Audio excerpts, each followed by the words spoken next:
Olá, eu sou o Gabriel Marinovic e esse é... Rafael Rafael do quê? Lopes. E hoje nós vamos falar sobre o primeiro reinado. Bom, o primeiro reinado é a fase da história do Brasil que corresponde ao governo de Dom Pedro I. Tem início em 7 de setembro de 1822, com a independência do Brasil, e termina em 7 de abril de 1831, com a abdicação de Dom Pedro I. O governo de Dom Pedro I enfrentou muitas dificuldades para consolidar a independência, pois, no primeiro reinado, ocorrem muitas revoltas regionais, oposições políticas internas. 9 anos após a independência do Brasil, o governo de Dom Pedro I estava extremamente desgastado. O descontentamento popular com a situação social do país era extremamente grande. O autoritarismo do imperador deixava grande parte da elite política descontente. E a derrota da Guerra da Cisplatina só gerou prejuízos financeiros e sofrimento para famílias associadas aos mortos, resumindo, as viúvas ou senão até mesmo os filhos. Bom, agora vamos falar sobre a Constituição de 1824. Pensem sobre isso. Em 1823, durante a elaboração da primeira Constituição brasileira, os políticos tentaram limitar os poderes do imperador. Foi uma reação política à forma autoritária de governar do imperador. Neste mesmo ano, o imperador, insatisfeito com a Assembleia Constituinte, ordenou que as Forças Armadas fechassem a Assembleia. Alguns deputados foram presos. Bom, e Dom Pedro I escolheu somente 10 pessoas para sua confiança de escrever a Constituição, que foi escrita em 25 de março de 1824, e apresentou todos os interesses autoritários do imperador, além de definir os 3 poderes, legislativo, executivo e judiciário. Criou o poder moderador, exclusivo do imperador, simplesmente, que lhe concedia diversos poderes políticos.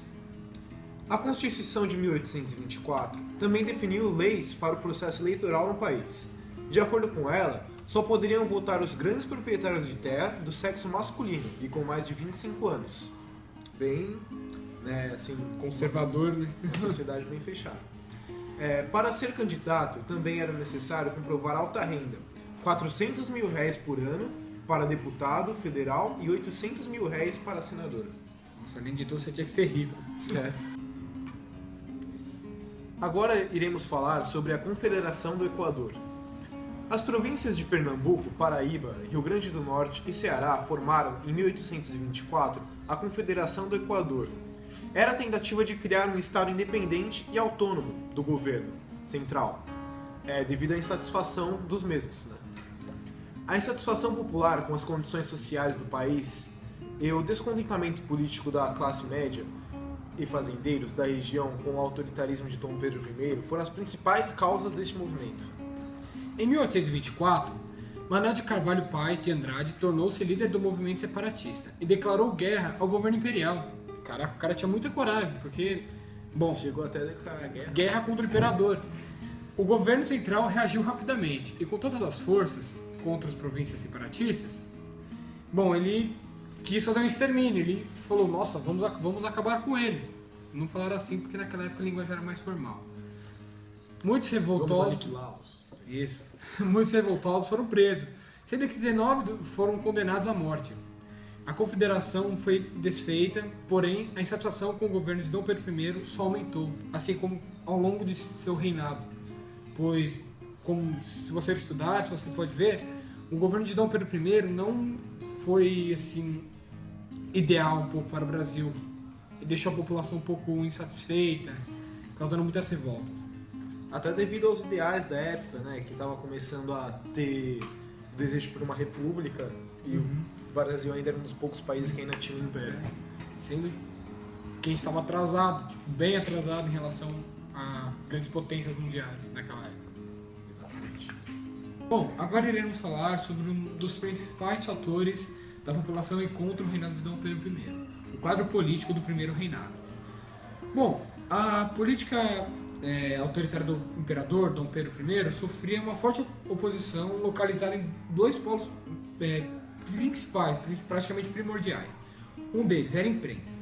Em todo o país, não só na corte, surgiam nesse período jornais chamados de pasquins, que era como se fossem uns panfletos, bom, que distribuíam pela rua.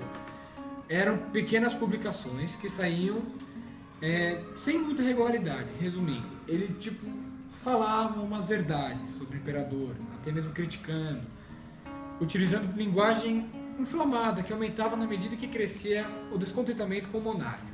Então, quanto mais o povo odiava o imperador, mais esses jornais pegavam pesado, falavam mais verdades.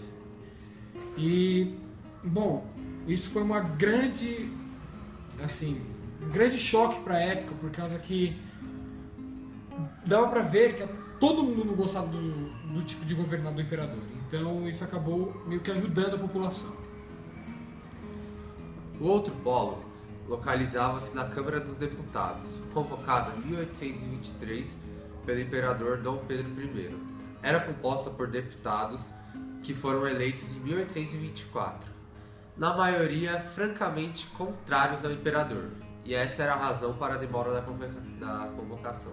E bom, como você acabou de dizer, dá pra ver que, bem, nem seus deputados que eram convocados eram muito a favor do seu governo, então imagina como deveria ser.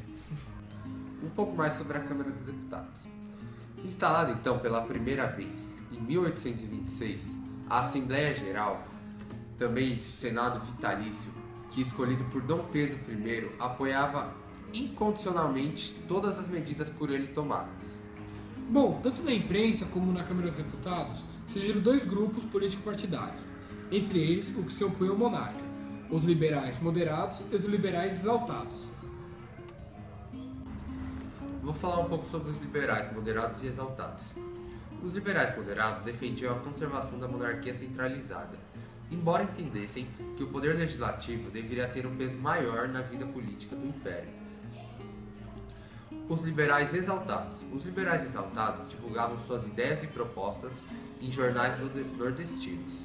Alguns chegavam até a defender a possibilidade da instauração de uma república, uma sociedade política imperial. Bom, agora irei citar sobre Dom Pedro e sua atuação na imprensa. Bom, Dom Pedro participou, afetivamente, de polêmicas daqueles tempos. Ele publicou no Diário Fluminense uns folhetos, geralmente, jornais daquela época. Notícias inflamadas contra seus opositores.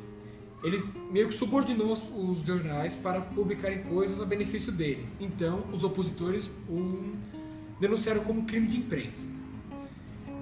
E no dia 12 de março de 1829, alertava no Diário Fluminense, ele mesmo falou: temos razão bem forte para aclamar os nossos concidadãos, que se ponham à guarda contra as sugestões desses gritadores universais, astreias, sem justiça, sem pejo e sem tino, e outros, de mal ao gol. Nesse trecho, ele se direciona aos seus opositores, falando que eles são praticamente considerados brutos, e sem leis e sem controle. E bom, isso não se encaixava muito bem a ele, né? Pois pagar para publicar uma coisa te defendendo bem mais do que o povo quer ouvir não era muito certo naquela época. Bom, uma das maiores injúrias de Dom Pedro I foi em relação à sua religiosidade, o catolicismo. Bom, ele aplicou uma lei que toda a população brasileira deveria ser católica.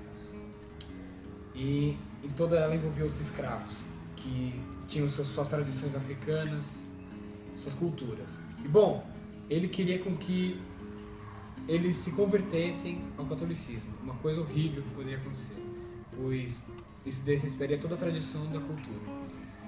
E, bom, todo cidadão que nasceu no Brasil deveria ser católico, batizado e também servir ao clero, que era uma grande potência naquela época. Sobre o processo de abdicação de Dom Pedro I, depois de muito tempo governando o Império Brasileiro, Dom Pedro acabou perdendo sua influência após perder a Guerra Cisplatina, que deixou inúmeras pessoas mortas. Ele gastou muito dinheiro e ele acabou perdendo a sua influência porque, o Brasil, que é um país gigante, com toda uma força, perdeu para a Cisplatina, que era, um país pequeno, não tão forte. Ele perdeu a dignidade, vamos dizer assim. Exatamente. E tudo isso levou a que Dom Pedro perdesse sua influência política e sobre as pessoas do Brasil. E ele sempre também foi muito focado em ser sucessor do trono de Portugal, que acabou afastando ele, que ele decidiu sair do poder no dia 7 de abril de 1831 e foi para Portugal e morreu em 1834. Uma observação é que ele deixou o seu filho de 5 anos para tomar o reinado do Brasil. E bom, claro, não foi ele totalmente que assumiu, foram os ministros, mas, bom, deixar o poder de uma criança de 5 anos, deixando seu filho aqui, porém, foi o Dom Pedro II, né, que é o sucessor de Dom Pedro I, foi só assumir o reinado mesmo com 14 anos. E bom, assim, não é muita responsabilidade, né, 14 anos, mas é uma criança, né, praticamente.